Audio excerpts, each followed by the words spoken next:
IHP Média. Ne te laissez pas vaincre par le mal. Komiti kate mabe elonga yo. Komiti kate lisumu elonga yo. Batu misusu balobaka ke no. Ah, soki makamangwe kuya eya nango. Ah! Yo na vie na yo opesaka lisumu accès. Yo na vie na yo otoleraka péché. Otrouvango normal. Ozolo bolobi makambo sika na mokili ezate. Makambo surtout auto vivre déjà salema. Même dans la Bible, yo pesa ba verset biblique na yo. IHP Média, la chaîne qui vous édifie.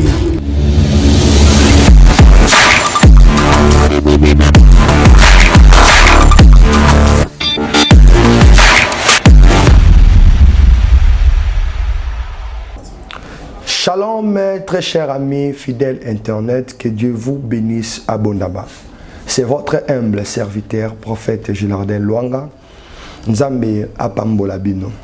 Bandeko tu bozu occasion ya kolanda nga na moma oyo na bandako na babiro na prison partout bisika tu bozali. Nzambe ya Israël a bénir bino. Yo occasion kolanda biso na EHP Média. EHP Média, c'est votre chaîne Oyo Ezako édifié bino. Et merci beaucoup na bandeko tout bazo travailler na chaîne Oyo. Na Nzamba pe sabino encore intelligence pe mayele ya kosa musala Oyo et avancé et qui n'a encore liboso. Merci beaucoup bandeko tout bozo landa biso. Nzambe apambola yo. Nalobi Nzamba apambola yo ya liboso elo na osenga na yo ezali commenter, partager, aimer, donc liker, donc aimer vidéo, peut s'abonner encore à tout moment aux alaka informer naba enseignement, to ba prédication na biso, ba exhortation na biso, ba témoignage na biso, aux alaka toujours édifier. Alors bisika oza kanga misuna yo, ozo kanga misuna zo bonde la po na yo. Nzambalola a visité yo na moment oyo. Nazo sa la localisation spirituelle bisika ozali. Alors localisation Zambe a localisé yo. Ce qui Zamba localisé mutu wana vie na ye ezalaka changer. Alors lokol Nzambe a tchebiso liboso na bino, a tchenga liboso na yo, nazo sa la localisation spirituelle Zambe a visité yo. La Bible dit ceci: confiez-vous à l'Éternel, vous serez affermis. À mes serviteurs que je suis prophète Gilardin Luanga, vous réussirez. Alors récite ta vie na yo ezo senga Nzambe te. Récite ta vie na yo ezakeno ngaine na loba maloba likola vie na po oza la récit. Po makambo no échanger. Mais po na koza la affermi, po lenisama, po za la former, po za la encadrer, c'est Dieu lui-même. Mais po na récite, ngane mutu na loba tu seras béni et Nzambe aiko sa nini aiko accompli kanga misu na yo. Maranatha, Jésus revient bientôt. Obongo anete. Kota na kata vie ndeko azolanda biso. Ya yo ba plan nyonso tout oza ya yo teza la déstabiliser. Volonté ne se manifester na émission lelo. Yo la ndinga tika miracle ya Nzambe e localiser yo. Tika miracle ya Nzambe eza la saisir na kata vie na yo, na famille na yo, na libota na yo, na kombo na Yesu Masia. Amen. Que Dieu vous bénisse. Nalobaki, c'est votre humble serviteur prophète Gilardin Luanga. Visionnaire il y a église mission prophétique Maranatha. Visionnaire église mission prophétique Maranatha. Église ezwami na commune ya Bandal na avenue Chilango numéro 6 commune ya Bandal quartier Bisengo. Référence ezali église catholique Saint-Michel. Alors ceux qui osana kaka na oza commune ya Bakayao et à partir de Bakayao wana déjà ceux qui kaka otuni kaka avenue Chilango okomona église bisika oyo prophète Gilardin Luanga azali ozana famille tinda famille na yo ozana batu bazana ba problème na kata Kinshasa yo zolandanga poza na Kinshasa oza partout mais oyebi ke no problème wana olukelango solution ozwa kate tinda bandekono na prière tinda bango na église prophète azali nazo lekisa batu na consultation prophétique nazo lekisa batu na moment ya enseignement, nous avons encadré c'est qui est Jésus. Qui est Jésus-Christ de Nazareth? Jésus oyo akufa sur la croix. Nde nazako présenté yo na pourquoi ya lelo. Nde nazako présenté yo na kati ya vie na yo. Alors, bandeko yo bozoya na prière, bozoya na église, tango tini ndeko na yo zala na kondima kende konanga nenga kepa prophète mutape sa ka solution za nzambe. Alors nzambe azo travailler à travers mosali na ye prophète Gilardin Luanga Aigle mosali na nzambe. Alors nzambe apambola yo. Alors bande ko bozona da biso tozolo bela sujet moko pona mokola lelo eza très capital et très important pona biso. Thème o tozolo bela ezali comment vaincre le mal. Comment vaincre le mal? Tokolonga mabe comment? Parce que batulelo balingika katote ya bango sur la bénédiction. Tote ya bango sur la élévation. Oko pambolama, oko bala, oko avancer. Oui, eza mabete. Mais kolonga mabe ezeloko eza important na kati ya vie ya moto. Oko ki kozala béni, oko ki kozala nenge toko ki kozala. Mais son na vie na yo, oza capable kolonga mabete bien-aimé. Vie na yo, ozo vivre, mais yeba ke okufa spirituellement. Alors mutu na vie, il faut oyeba ka kolonga mabe po ozala capable ya ko se défendre devant ba épreuve, devant ba réalité za ko se passer na vie na yo. Bible lobi na biso nini? Et lobi il faut to kimma masumu parce que masumu eza ténèbres, masumu eza diable. Alors nzambe amemaka lumière na ténèbres te. Alors ténèbres na lumière ekoki ko tambwisa mabisika moko te. Lumière eza ko dominer ténèbres, mais ténèbres c'est diable. Ténèbres soke koti na kati ya vie ya moto. Vie na yo ezali bouleversé, vie na yo ezali na tanton plutôt. Alors ce matin, ce soir, na ko assurer ndeko moko zolandanga. Na vie na yo, il faut vaincre olonga mabe, olonga péché. Olonga lisumbu. C'est très capital et très important. Nakatabo moya mwana nzambe. Alors, thème ezali comment vaincre le mal. Tozui Genèse chapitre 7, le verset, Genèse chapitre 4, le verset 7. La Bible dit ceci. Les péchés s'est couché à la porte et ses désirs s'est porté sur toi. Mais toi dominer sur lui. Acclamez pour le roi des rois. Acclamez pour le roi des rois. Ici, la Bible dit ceci, Genèse chapitre 4, verset 7. Bible lobi, lisumu, eza liboso na yo, eza na porte na yo, etelemi, ozoluko kima yango, ozoluka, otiango mosika, mais ezolungwa te. Malgré lisumu, eza koluka s'imposer na vie na yo, mais Bible lobi boye. Soki lisumu etelemi na porte na yo. Toi domine sur lui. Il faut dominer ka péché. Kolinga kate lisumu et dominer ka na vie na yo. Kopesa ka accès na diable te. La Bible dit ne donnez pas l'accès au diable.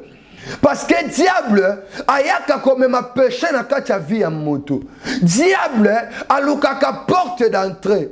Soki totangi na Bible na Genèse. Tozomona lorsque serpent ayeko séduire Ève. Alobi na yeboye. Alobi omoni fruit oyo soki bolie yango bokoyeba malamu na mabe. Pebino bokozala banzambe. C'est le diable. Ayaka na vie ya mutu pona kwa kokoti sa semence mabe. Yozo la nanga loba semence. Omoni eloko to bengi semence. Mutu soki azosala bilanga. Babwaka ka semence. Nanzele ya semence wana ne oko récolter. Nalingi siko na loba na ndeko zolandanga. Semence nini oyo otiaka na kati ya vie na yo. Semence nini pe oyo ekota déjà na kati ya bomoi na yo. Est-ce que ça semence ya nzambe? Est-ce que ça semence oyo nzambe abongisela yo? Non.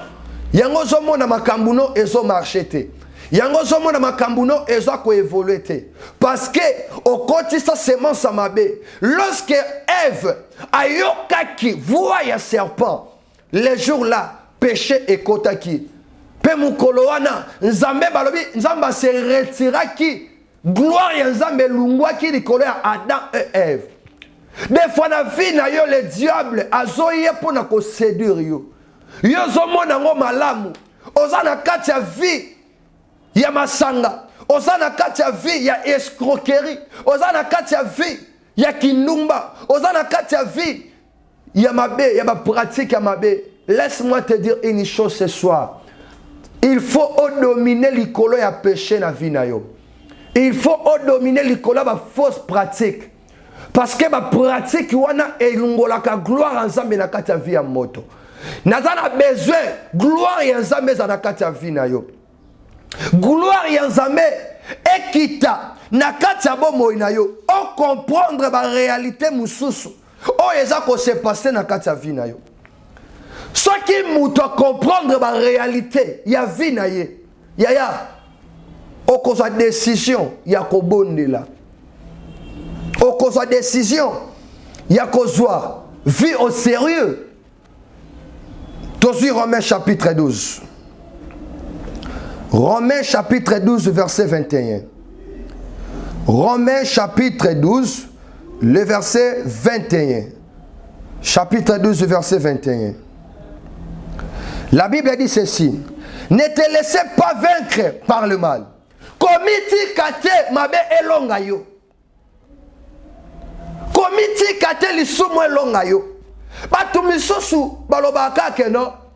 Ah, soki makamangwe kuya eya nango. Ah.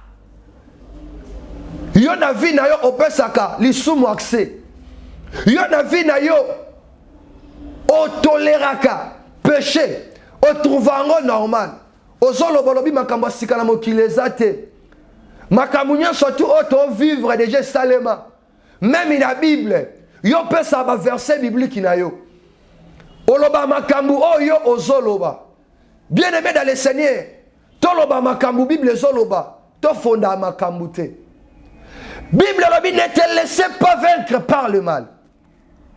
Mais surmonter le mal par le bien. Et c'est na yo, o mata, o possédé, o la qui s'amabe que eze lo côté liboso nzambe. Na vie il faut ça la bien. Na kata vie ya mutu. Lorsqu'à côté ici désobéissance, na vie na ye directement au sali péché. Directement au sali lisumu. Parce que au même désobéissance, bisika o obéissance ezalaki. Mais lorsque tu parles dans obéissance, tu parles dans Christ. Tu dois obéir à la voix de Dieu et non à la voix des hommes. Na kata vi na yo okoma kotosa mibali. Yo kotosa aka mibali, otosa aka basi.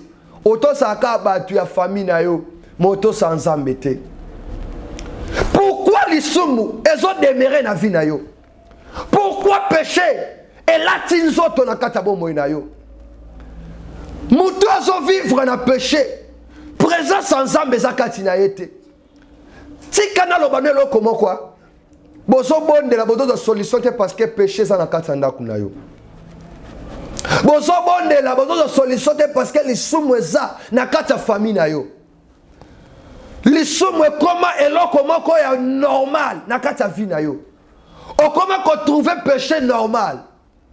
O comment ko scroquer ba tozo monango normal. Depuis banda ko sambela ni ne so marcher na vie na yo. Solution ni oyo aujourd'hui. Makambo ni o est avancé. Makambo ni oyo zelango déjà résultat. Rien. Mais lelo ne koloba na yo tika lisumu, tika masumu oyo elata nzoto na yo. O ekanga yo. Okoka kwa abandonner yango te. Ba péché chéri hein, ba péché chéri.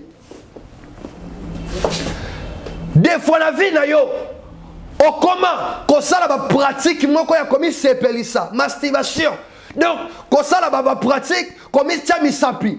Osa mwa mubalo zinzoto na yo, ozi savon, ozo sala ba pratique amabe, eza péché. Eza lisum. La Bible dit ceci, rachetez le temps car les jours sont mauvais. Rachetez le temps car les jours sont mauvais. C'est le moment de Dieu. C'est le moment de il y a qu'on se repentir. C'est le moment il y a qu'on se racheter devant l'Éternel. Jésus a dit, venez à moi, vous tous qui êtes chargés et fatigués, moi l'Éternel, je vous donnerai du repos. Yoso luka repos wapi, Obenga basala nzambe combien na vie na yo? Rien ne marche. T'as la vie na yo malam. Qu'est-ce qui ne va pas? T'as la vie na yo malam. Qu'est-ce qui ne va pas? Ni ezo bongate, ni ezo simbate, ni ezo marchete. Zamba ça n'a besoin de sa solution na vie na yo. Mais problème eza que yonne oli kotika lisumu wana te. Yo mutali boso ozobe ondela. Yo mutali boso benga basala nzambe. Yo mutali boso zo le kalaba consultation prophétique. Mais vie ya lisumu ozotika te ekangi yo. Ekangi yo. Moyen o abandonné ngo ezate. Yango Romain elobi na biso na Romain. Balobi na biso. Ne te laissez pas vaincre par le mal. Community kadie mabe longa yo. Ezala batu misusu mabe koma kolonga bango. Na place yé alonga mabe, mais mabe est dominé l'ikola vinaye. Mabe dominé l'ikola vinaye. Il faut le moins pratique à mabe, les sommes à péché. Les sommes à péché. Tosi Bible encore, Luc chapitre 10. Luc chapitre 10 verset 19. Luc chapitre 10 le verset 19. Luc chapitre 10, le verset 19. La Bible dit ceci. Voici, je vous ai donné le pouvoir de marcher sur les serpents et les scorpions et sur toute la puissance de l'ennemi. Et rien ne pourra vous nuire. Nabane lisoso. Dans la Bible, Luc chapitre 10, verset 19. Voici, je vous ai donné le pouvoir de marcher sur les serpents et les scorpions et sur toute la puissance de l'ennemi. Et rien ne pourra vous nuire. Acclamez pour le roi des rois. Dieu a perçu son pouvoir de marcher sur les serpents, sur les scorpions et sur toute la puissance de l'ennemi. Lorsque nous avons appelé ça comme pouvoir, appelle déjà autorité, appelle pouvoir. On régnait l'icôle un serpent. Tu vois, serpent qui séduit Adam et Ève. Serpent on a jamais perçu son pouvoir. Il y a qu'à dominer l'icôle yaye. L'icôle naye. Yes. Il y a qu'à dominer. Laisse-moi te dire une chose. Tu dois dominer l'icôle ya serpent. On peut dominer l'icôle ya l'isumu. On peut dominer l'icôle ya fausse pratique. L'icôle ya makamba mabe. Comment vaincre le mal? Au colon a l'isumu comment? Il y a liboso. Et l'on a senga na yo. Kabwana na entourage. Ozana bango. Point d'interrogation. Comment vaincre le mal? Kabwana entourage. Oh yozana bango. Entourage oyo tambola na bango baza malamute. En un 15 jours, bakolinga avancement na yo. Bakolinga bolamu na yo. Yango moni bazo memo toujours na kata distraction. Baningo zana bango. Des fois on a décision conseil en Zambé. Mais au monde esprit moko ezo réclamer yo. Ezo zongiso toujours sima. Kabwana ba entourage. Yami balé. Yami balé. Nalobi liboso kabwana na ba entourage. Entourage. Yami balé. Lorsque on comprendre destinée na yo, tu ne vis pas comme tout le monde. Tu dois sélectionner ton entourage. Tu ne vis pas comme tout le monde. Donc, vie na yo est comme différent na batu misoso. Au moins il va Congo baloba boya, betu ba différence yena. Donc biso na bango bokeseni ezali. Sélectionner neno kolia na ye, neno komela na ye. To komi koke na biso na suka. Nous sommes arrivés presque à la fin. To komo ke na suka. Dès que tu as compris ta destinée, tu ne vis pas comme tout le monde. Tu dois sélectionner ton entourage. Parce que, nakata vie à muto, entourage, ezali, eloko o e kombata abiso makasi. Muto li anaye, o se panali pamboli na yote. Yo balamu bala malamu, na mutema anyongaka. Yo yoza musala malamu na mutema anyongaka nzamba lola apesa makasi ya kolonga mabe. Yolandi biso nasuka tolobela ki comment vaincre le mal. Point d'interrogation. Ezaki question. Sélectionner entourage na yo. Kabwana na bato mabe. Masumu est dominé likolo ya vie na yo te. Mais yonde dominé likolo ya péché. Likolo ya masumu wana. Nalobi yonde dominé likolo ya masumu wana. Totanga ki Genèse chapitre 4 verset 7. Que Dieu vous bénisse abondamment. C'était le prophète Gilardé Luanga, humble serviteur, Mumbu Nabino. Tokomi na suka bandeko tu bolandinga. Nalobi partager émission oyo. Aimer pe commenter. Réaction na yo eko fortifier même biso pe eko pesa biso makasi encore ya ko avancer pe ko améliorer musala oyo. Pe o s'abonner na kata chaîne oyo, ça sera une bonne chose. Na pesi numéro ya téléphone pour na bandeko tout oyo bozala qui connecté pour na kolanda émission oyo. Otolobela qui comment vaincre le mal. Numéro ya prophète Gilardé Zali plus 243 85 19 80 600 plus 243 85 19 80 600. Nazawana 24 heures sur 24 heures pour nayo papa, pour nayo maman, to bondela ensemble. Et ce que beninga nazo koti sabato aussi na kata ba service. Na kata ba service ya ba consultation prophétique. Oleki na consultation prophétique na orienté yo na pesio ba prière no lenge nini consultation prophétique oyo kotaki pour au moins ba résultat. Ba résultat ya kana prophétie te mais ya kana prière. Lorsque oleki na consultation prophétique, Nzambe a consulter yo alobi vina yo, alobi ba réalité makamuna yo, peto bondeli au témoigner nenge bandeko bazo témoigner avec le moment où ezo ya to bandotia no ba témoignage ya bandeko États-Unis ya bandeko o bazana ba Suisse bazana Europe na Amérique na Asie bomona makamuza bazo sala problème mo côté ça difficile pas Nzambe yo botakate ozala ba difficulté musala ozala ba difficulté ya mikanda nalobi no benga na numéro o ezawana Nzambe ya lola akopambola yo. Que Dieu vous bénisse abondamment. On se retrouve à la prochaine. Ciao. IHP Media, la chaîne qui vous édifie.